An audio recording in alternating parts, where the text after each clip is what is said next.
مدلول و این سین چی میشه؟ نشانه درست. و نشانه. نکته که مهم فکر میکنم برای ورود برای آشنایی با اندیش با پسیکانالیز به طور کلی و به طور مشخص به طور اخص لکان اینه که ما تفاوت بین درک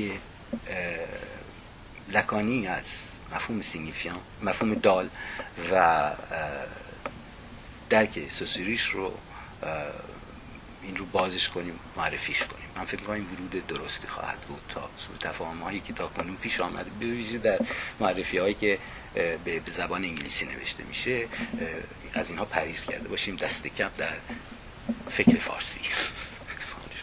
خب چیزی که هست شخصا و خودم موضوعم بسیار نزدیک به اون چیزی که میشل عقیوه یک زبانشناس فرانسویست میگه که رابطه‌ای که به اصطلاح دال نزد لکان و دال در لنگویستیک رابطهشون رابطه هومونیمیک همنامیک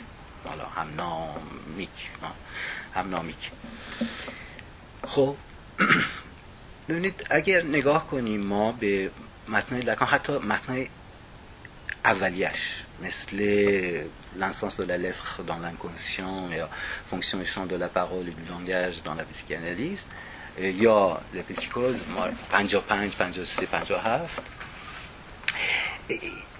مسلماً اینطوری که لکان شدیداً داره از مفاهیم لنگویستیک سوسیوریسم استفاده میکنه، منتها استفادهش نزدیک به سوء استفاده است.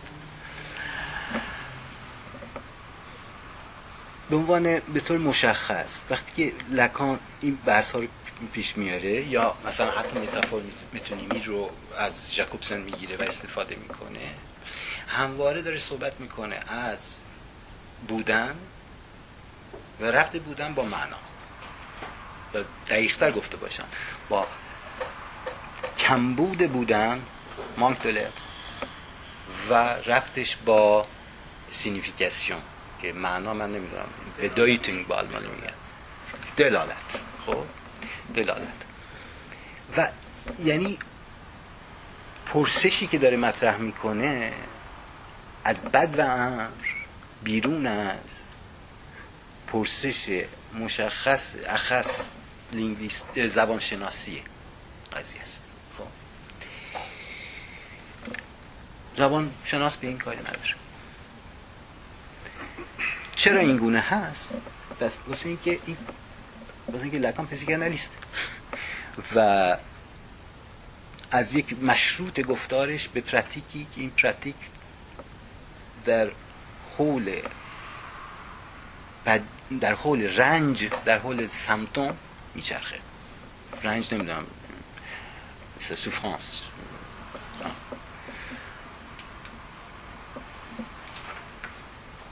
و این سمتوم هست که اکتوالیزه میکنه رابطه دلالت و بودن. به همین علت درکی که لکان از مفهوم دال داره یک راه دیگری میره. یعنی در واقع خودش هم گفته در 1970 چند بود 76 که من در اونجا رد شدم از اونجا، یعنی از دل زبانشناسی ساختاری. یعنی در واقع یک دیاگونال داره میزنه، نقطه شروعش جای دیگری است و مثل نقطه عزیمتش و مقصدش هم بیرون از محدوده لنگویستیک. اینجوری من فکر میکنم که اگه روشن بشه رابطه بین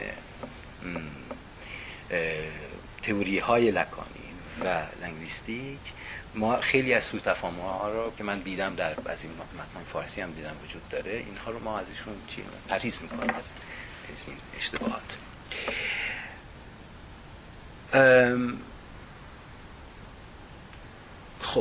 این یه طور یه خود کلی. خب یه مسئله که هست این چیزه، مفهوم نشانه.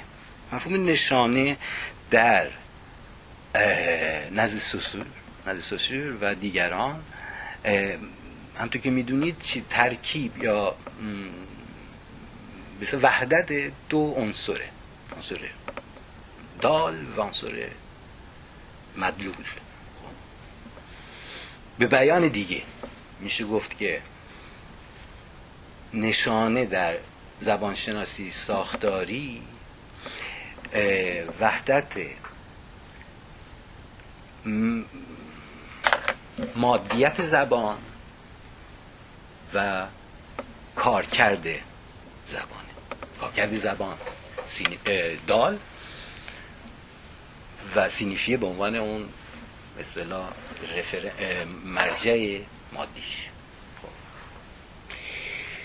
نزد لکان چنین چیزی نیست. لکان از همون دهه 50 تعریفش از سین چیز دیگری است. با علم به تعریف کلاسیک است نشانه نزد سوسور. این میگه که لکان میگه که نشانه چیزی رو برای کسی باز می نماید. چیزی رو برای کسی باز می نماید. این نشان است. تعریفی به کل متفاوت از تعریف ساختارگرایانه نشانه. حالا وارد بحثش نمیشیم که بعدها این رو چطور تکمیل میکنه، ولی همین مینیمم، همین حداقل کافی.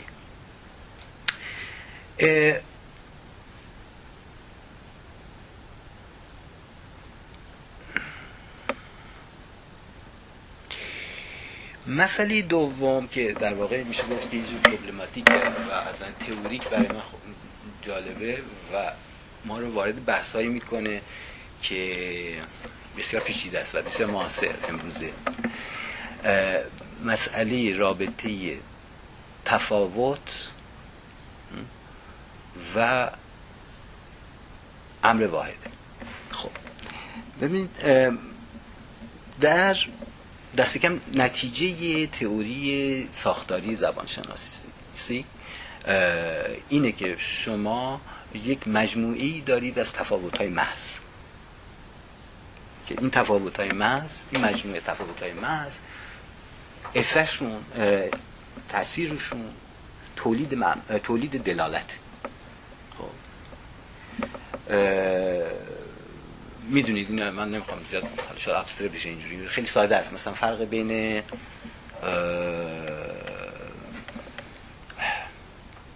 حالا فارسی د و پ،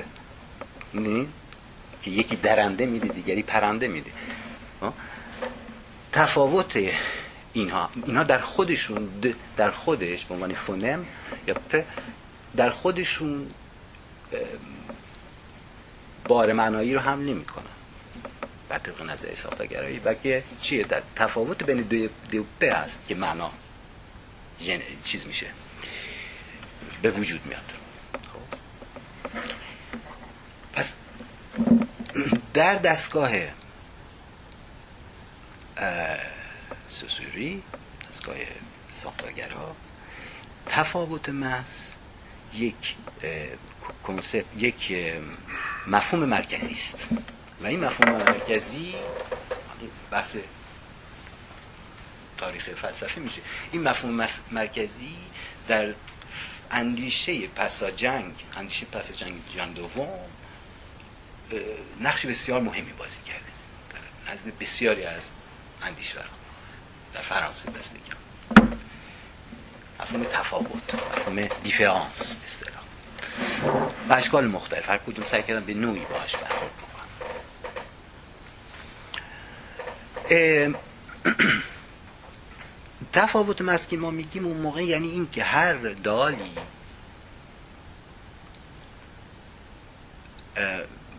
دالیت خودش رو بر اساس تفاوتش با دیگر دالها به دست می آورد. همین رو بعد میتونید شما استفاده بکنید، مثلا تو تئوری‌های حالا مثلا تئوری خود از فرانسه بیان بیرون، انگلو ساکسون، مثلا پست کلونیال تئوریز ها، میتونید بزنیش توی بحث ایدانتیته هیچ و در نقد اسنسیالیسم